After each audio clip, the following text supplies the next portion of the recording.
पहले तो मैं मधेपुरा टाइम्स को थैंक यू कहूँगी कि मुझे ऐसा अपॉर्चुनिटी मिला कि मैं अपने जर्नी, अपने एक्सपीरियंस के बारे में बता सकूँ आज इस जगह पे।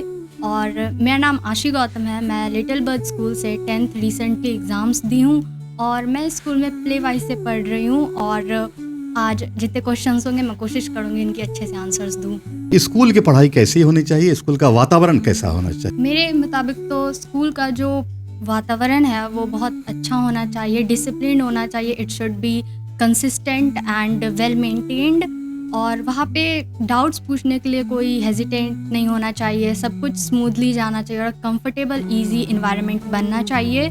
और the place I studied is just like that place. वहाँ पे भी डाउट्स ईजिली पूछे गए, टीचर्स बहुत सपोर्टिव थे, हम लोग को बहुत एक्टिविटीज़ में इंगेजमेंट हुआ और सब कुछ बहुत अच्छा था वहाँ पे। शिक्षक कैसे होने चाहिए, उनका व्यवहार कैसा होना चाहिए तुम्हारी नज़र में? According to me the teachers should be comfortable with us, कि हम लोग डाउट्स जो है वो अच्छा से पूछ पाए, उनसे खुल के पूछ पाए, हम लोग को एम्बैरेसमेंट ना हो कोई छोटे से छोटा डाउट्स पूछने के लिए। टीचर्स जो है वो हम लोग को मोटिवेट करते रहे बीच बीच में। मतलब कि डरे नहीं हम टीचर से, हम लोग डरे नहीं। ऐसा ना लगे कि जब हम कुछ पूछेंगे तो डांट देंगे वो। हाँ, तो और टीचर ऐसे होने बहुत चाहिए। बच्चे ऐसा करते हैं कि छोटे से डाउट्स जो होते हैं, बेसिक डाउट्स, वो नहीं पूछते हैं और सोचते हैं कि ऑनलाइन पूछ लेंगे। और जो टीचर्स होने चाहिए वो हम लोग को मोटिवेट करने चाहिए हर चीज़ में, क्योंकि लाइफ जो होती है वो हार्ड होती है, एकेडमिक्स के अलावा भी बहुत प्रॉब्लम्स होते हैं।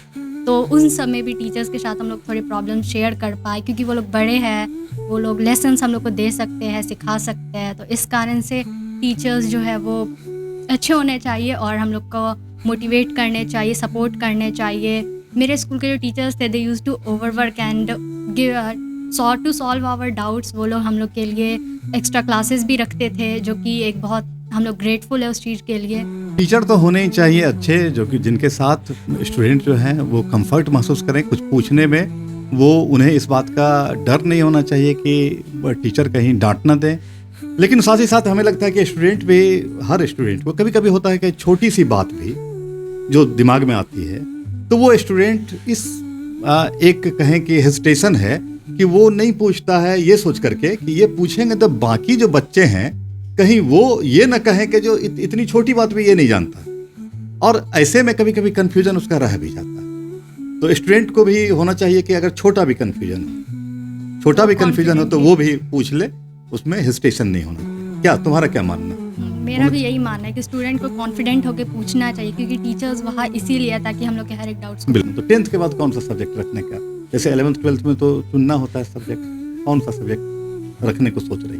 आई एम थिंकिंग कि मैं आर्ट स्ट्रीम लूँगी, क्योंकि मुझे लॉ परस्यू करना है फ्यूचर में और कुछ करना है, कुछ पावर चाहिए ताकि मैं चेंजेस ला पाऊँ सोसाइटी में। टीचर तो हो गए, छात्र हो गए, इनका जो रिलेशनशिप है इस पर हमने चर्चा कर ली। एक महत्वपूर्ण कड़ी इसमें बच जाती है, वो है पेरेंट्स की कड़ी। इसमें छात्र में, स्टूडेंट के बीच में पेरेंट्स भी हैं और पेरेंट्स का रोल भी काफी महत्वपूर्ण है। पेरेंट्स का रोल कैसा है?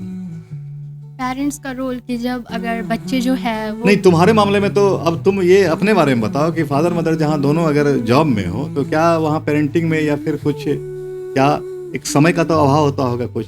हाँ या फिर गाइडलाइंस उनका जो है या फिर मोटिवेशन उनका जो है वो काफी होता है?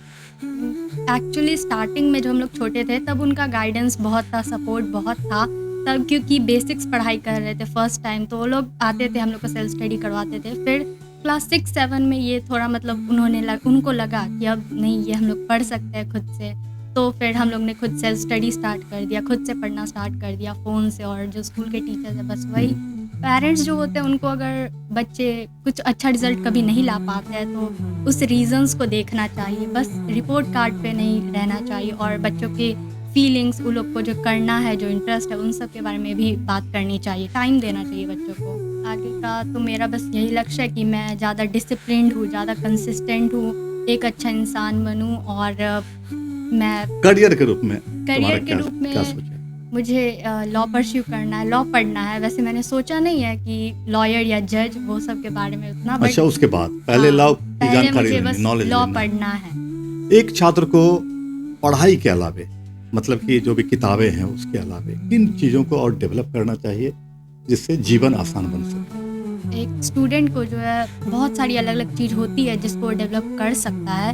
जैसे कि उसको ज़्यादा आर्टिकुलेट होना चाहिए, कम्युनिकेशन स्किल्स बढ़ा लेनी चाहिए ताकि वो फ्यूचर में स्टैंड ले पाए खुद के लिए, दूसरे के लिए। वो अलग अलग स्किल्स स्कूल से भी डेवलप कर सकता है, जैसे हम लोग के स्कूल में हुआ, जैसे पेंटिंग से होता है, स्पोर्ट्स से होता है, और भी बहुत एक्टिविटीज़ होती है जिसके कारण एक बच्चा जो है वो इंटरेस्ट जगाता है और फिर उसी को फ्यूचर में हो सकता है परस्यू कर ले। तो वो एक बहुत इंपॉर्टेंट रोल प्ले करता है स्कूल इस सब। आशी जिस स्कूल में पढ़ रहे थे, लिटिल बर्ड स्कूल मधेपुरा, ये प्ले स्कूल से इसकी शुरुआत हुई थी।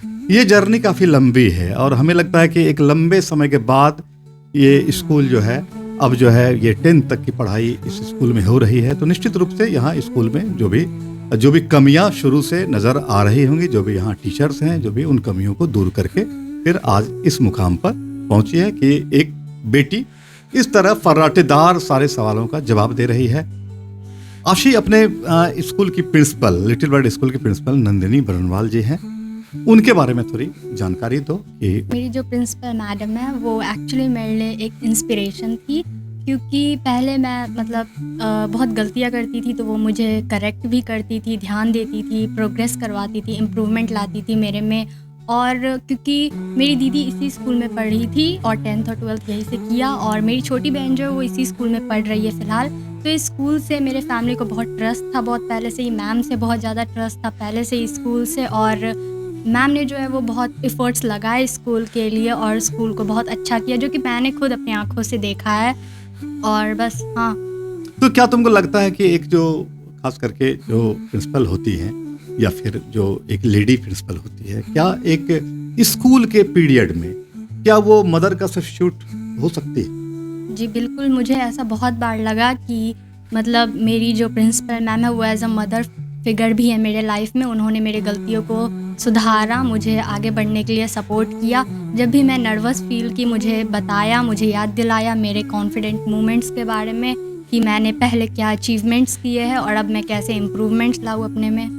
देखिए, एक बात हम सारे स्कूलों के लिए कहना चाहेंगे, जहाँ भी चल रहे हैं, पूरे देश में स्कूल चल रहे हैं, पूरे बिहार में या फिर मधेपुरा में, कि जो टीचर हैं वो पिता की भूमिका में वो होनी चाहिए, एक जो लेडी टीचर हैं वो माँ की भूमिका में वहाँ होनी चाहिए। तो बच्चे खुद को सहज महसूस करेंगे और फिर कोई भी बात कहने में वो हिचकेंगे नहीं, क्योंकि एक लंबा समय अगर हम पूरे उसके लाइफ का एक पार्ट अगर देखें, हम कैलकुलेट करें, तो एक लंबा समय बच्ची या बच्चा स्कूल में गुजारता है। तो स्कूल में गुजारता है और फिर माता पिता से अलग होकर के गुजारता है। तो वहाँ पर एक दायित्व है शिक्षक का या फिर शिक्षिकाएं हैं, उनका दायित्व है कि वो फादर मदर की तरह, कि बच्चों को अपने बच्चे की तरह ट्रीट करें और तब जाकर के उसके डेवलपमेंट के लिए सोचें। तो हमें लगता है कि बेहतर डेवलपमेंट वो स्कूल के शिक्षक कर पाएंगे और हर शिक्षक को ऐसा ही होना चाहिए। आप देख रहे हैं मधेपुरा टाइम्स।